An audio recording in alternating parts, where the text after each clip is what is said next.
राज्यात सर्वत्र पावसाची जोरदार बॅटिंग सुरू आहे.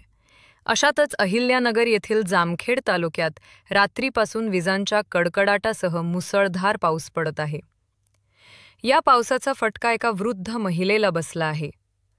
तालुक्यातील पिंपळगाव उंदा येथे वृद्ध महिला पारुबाई किसन गव्हाणे यांच्या अंगावर घराची भिंत पडून मृत्यू झाल्याची दुर्दैवी घटना घडली आहे. अहिल्यानगर येथे पिंपळगाव उंदा गावात शनिवारी रात्री 11:30 वाजताच्या सुमारास किसन गव्हाणे व पारुबाई किसन गव्हाणे हे पती-पत्नी आपल्या पत्र्याच्या घरात झोपले होते. सतत मुसळधार पाऊस सुरू असल्याने शेजारच्या जुन्या इमारतीचा भिंतीचा भाग त्यांच्या पत्र्याच्या घरावर कोसळला. या दुर्घटनेत पारुबाई गंभीर जखमी झाल्या. पारुबाई यांना तातडीने रात्री 12 वाजता जामखेड येथील समर्थ हॉस्पिटलला उपचारासाठी दाखल करण्यात आले. मात्र ती रात्र पारुबाई यांच्यासाठी शेवटची रात्र ठरली.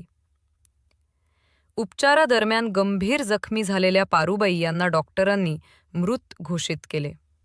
त्यानंतर ग्रामीण रुग्णालयात डॉक्टर शशिकांत शिंदे यांनी रात्रीच शवविच्छेदन करून पारुबाई यांचा मृतदेह नातेवाईकांच्या ताब्यात दिला.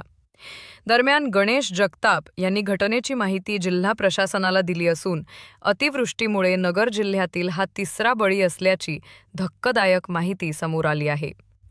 दरम्यान प्रशासन पारुबाई यांच्या कुटुंबियांना मदत करणार का हे पाहणं महत्त्वाचं ठरेल.